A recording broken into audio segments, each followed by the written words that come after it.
You mentioned affordable housing, and affordable housing is a big sore thumb in Montgomery County.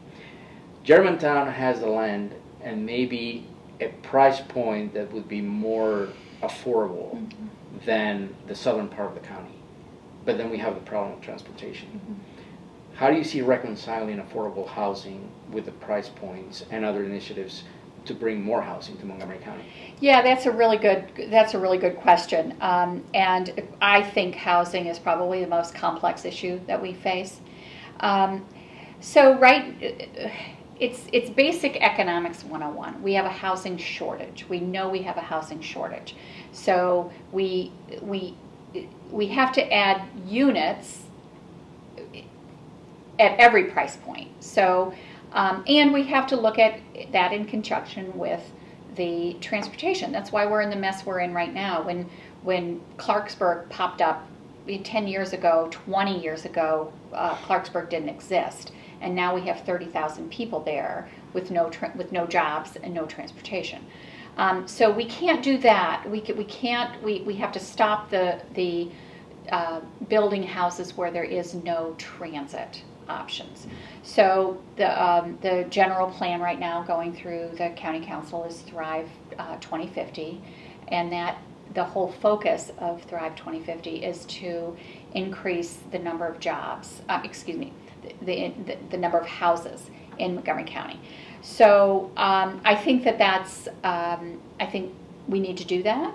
We need to build houses near transit, and we need to build a lot more houses near transit.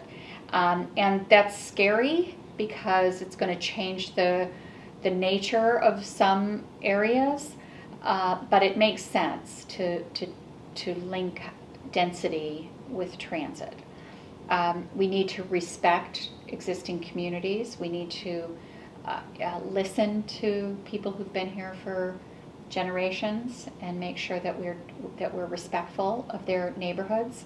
But we have to add housing. And we need to add housing at all price points, which means that we need to think outside the box in terms of what that housing looks like.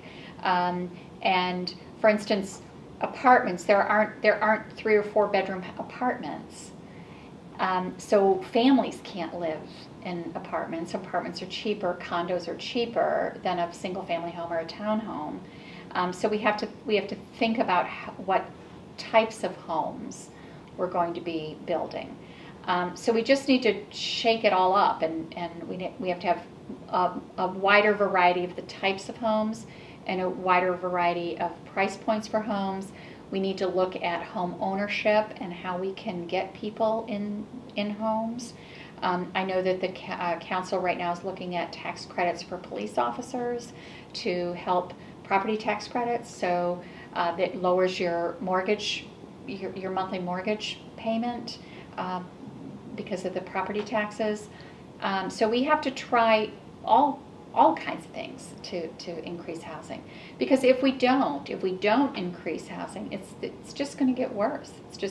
And what's going to happen is we're going to become a wealthier community where none of our employees live here. And what kind of community is that? It's not a community I want to live in. We have a rich, diverse community, and we need to make sure that everyone has access to opportunity, including housing. Housing is such a critical one.